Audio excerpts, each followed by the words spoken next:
संघ के कार्यकर्ता भी विफल रहे इस जन उन्माद को रोकने में।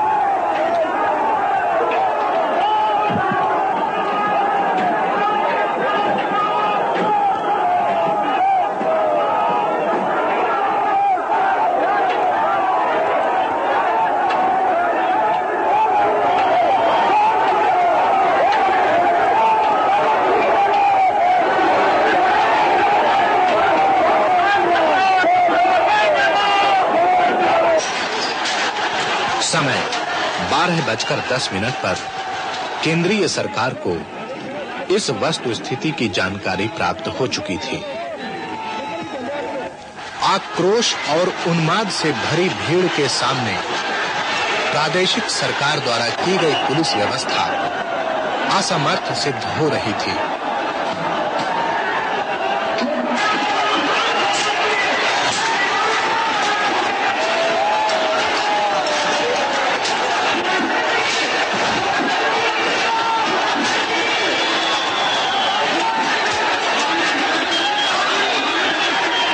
बजकर 45 पर प्रदेश सरकार ने केंद्रीय सरकार से कुछ और सुरक्षा दलों को भेजने की प्रार्थना की।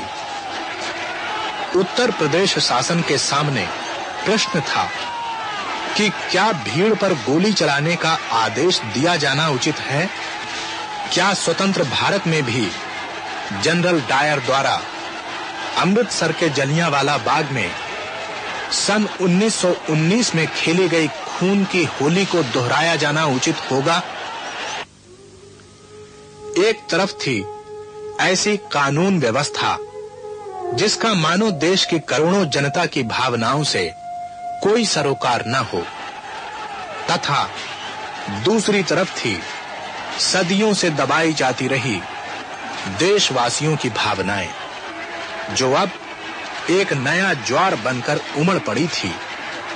और आखिर भारतीय जनता पार्टी की सरकार को प्रदेश की जनता ने श्री राम मंदिर पुनर्निर्माण का जनादेश पालन करने के लिए ही तो चुना था।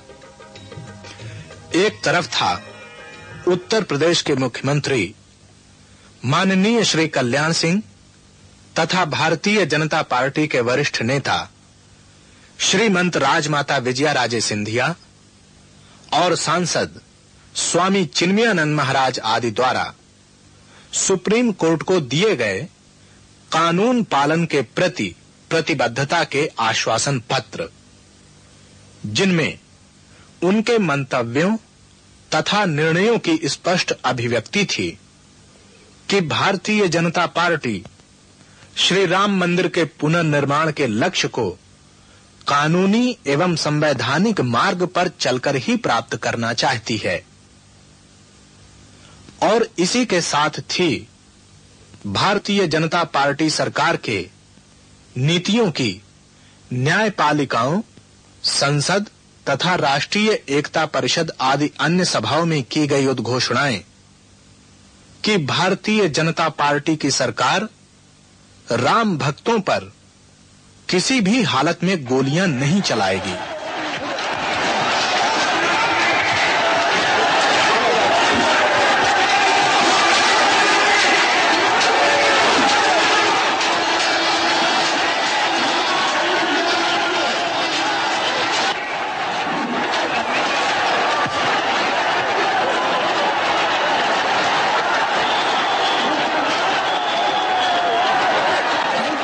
सदियों से संचित हिंदू जनमानस के आक्रोश के इस विस्फोट को भला कौन सी राजकीय शक्ति रोकने में समर्थ हो सकती थी?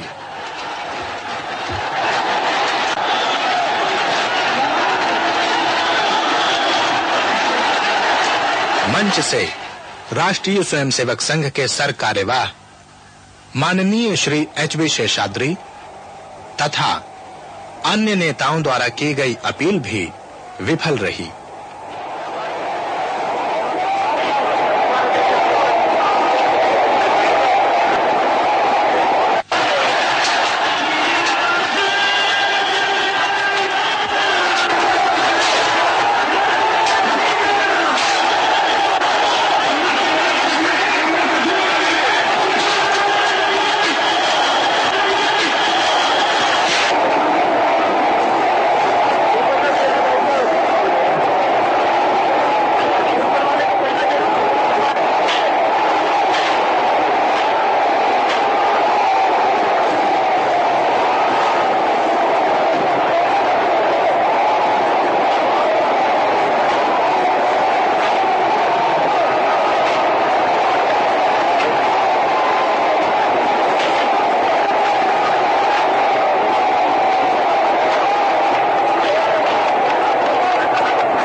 लोगों की भावनाओं का जब लगातार राज सत्ता द्वारा अनादर होता है तो अपमान की आग अचानक इसी प्रकार विप्लव बनकर फूट पड़ती है।